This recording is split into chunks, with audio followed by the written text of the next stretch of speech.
League of Legends is huge because it has a combination of PvE and PvP gameplay elements. One of the things that made World of Warcraft forever etched into history was its innovations in PvP. We are going to be checking out a new game that just launched its PvP, and its first iteration is already making waves. This week, we talk about Big Time every episode, but Big Time has done something this week that is worth talking about as the game of the week. So we're going to break down the gist of how PvP works in Big Time. Let's jump right into talking about Big Time PvP. We mentioned last week that it would be launching December the 2nd, and it did for some people. It launched at 7 p.m. PST December the 2nd for me. So for the other half of the world, it technically launched December the 3rd, but we're not going to get into the minutia. It was one of those launches where so many people were trying to play that the servers could barely handle it. It was good to see so many people playing, but it was nearly impossible to get into a server on day one. They've since put out a hot fix and things are a lot more stable now, so all of those sort of problems are resolved. Let's take a look at this Big Time PvP FAQ. What is this? Game mode, PvEvP, PvE, battling AI enemies with PvP. We all understand that. How does a PvP match work? Players start with a temporary level 10 pocket watch for their chosen class. Teams appear in separate sections leading to a large open area which culminates in a central arena. They then have access to a large area within which 4 guards must be defeated in order to have the opportunity to fight and capture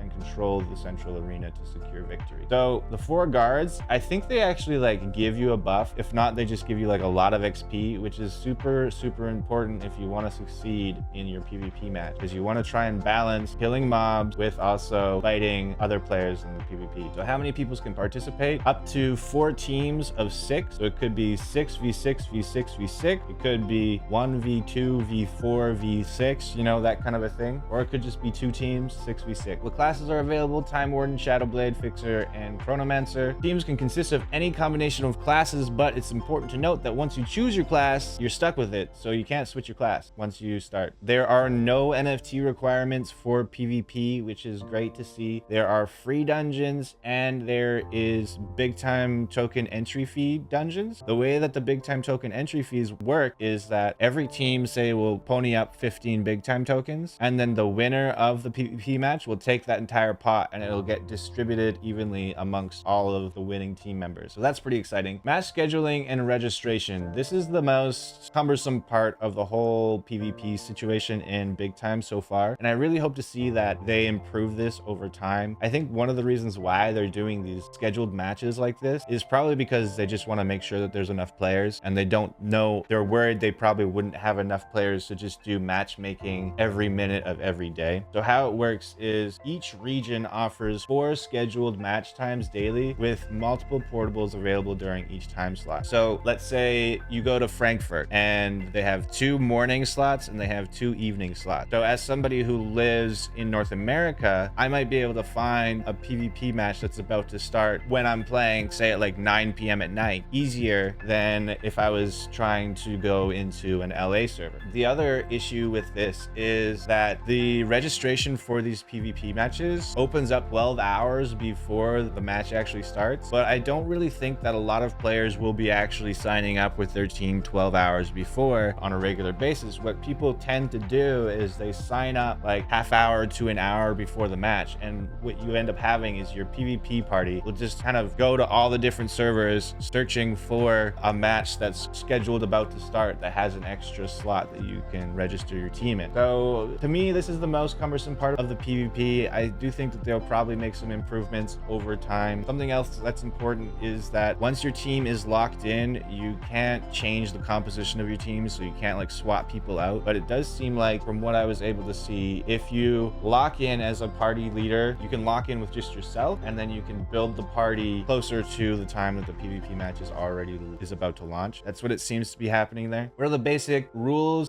Victory is achieved by capturing and holding the central arena zone. It doesn't mention this, but I think that another win condition could be you just take out all of the other teams, because if there's no other teams, then you win. And that also points me to the next point I want to mention, is that on your team, if your whole team gets eliminated, you're out of the match. It'd be like the same thing as failing a prestige or a normal dungeon. If you have one guy left and you find a revive shrine, you can can bring your whole team back and you can have a huge redemption arc. But if your final member gets eliminated, you're out, you're done. So that's something that's really interesting. Economy and rewards. So I already kind of mentioned this, that if you're playing paid match or you're paying with big time tokens, then the winner of the entire PvP match takes the whole pot. There are some pretty crazy portal entries. There's ones that are like for 14 big time tokens, but there's other ones that like 120 big time token entry per person. And I've even seen ones that have 3,333 big time token entry per person, which would be insane because the winning pot, potential pot, would be ginormous. But who knows, maybe people will actually do it. A really high stake, but could be a lot of fun. Loot system. What rewards can I earn in these PvP portals? Primary rewards include a share of the match rewards. Players may also discover NFTs and premium currency. It still remains to be seen to me. I don't know if anybody else has figured this out. Let me know in the comments if you can wear hourglasses and loot big time tokens in PvP. I'm not sure. I don't know if you'd want to. So if you guys have actually managed to loot an NFT during PvP, also let me know. I'm really curious to know what kind of stuff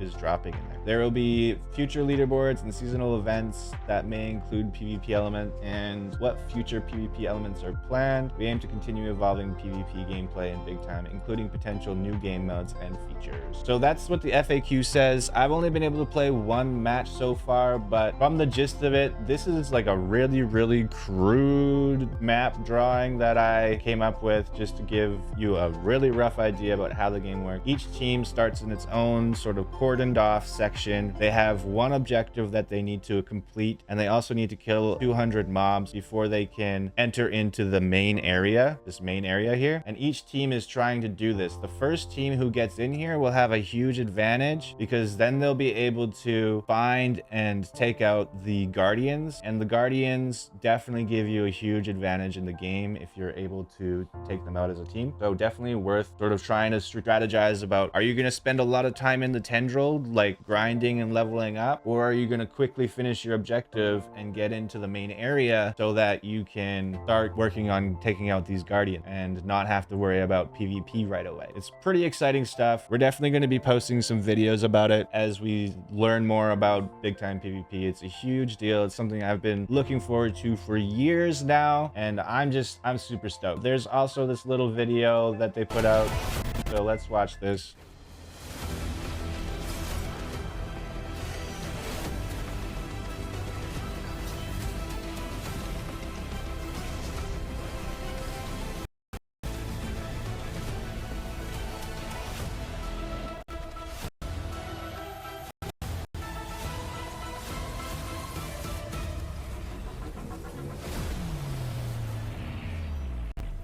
All right, guys, if you are watching this in the future, be sure to like, be sure to subscribe, be sure to leave a comment, and as always, don't forget to tell somebody about it, and I will see you guys next week. Peace. I just want to take a quick segue and talk about our sponsor. It is me, because somebody has to. Along with all the other things that I do, I have resurrected my online store, blockchain.me. You can find all sorts of crypto-themed art and memes on high-quality items that are perfect for starting conversations at your day job, or maybe at that next event that you guys are going to be going to. Web3 apparel that starts conversations. Blockchain on Me is full of apparel designed to capture the current vibe of Web3. We have the cryptocurrencies collection. Here is the Bitcoin Nomad bag. Super awesome. I have one of these. I use it every time I go traveling somewhere. Bring it to all my events. Super awesome. I love all the cryptocurrency collection and how it turned out. Collaborated with an artist to make this all happen. Pepe collection. Everybody needs a little bit of a Pepe in their life. Got the Be Nice Man slogan there on some different types of shirts for men, women, and some bottles and cups. Got some stickers. We also have the GM Cult collection, and just a few items right now. We might add some more back, but you know, you got GM Inception, GM inside of the GM. Everyone loves the GM coffee. If you're a daily Twitter poster like I am, part of the GM Cult, then maybe you want to check this out. Of course, we have to have the HODL collection, nice and simple. So all these items have free shipping worldwide for purchase over $120. And if you guys are looking for a discount, I'll leave a 15% discount code in the comments down below.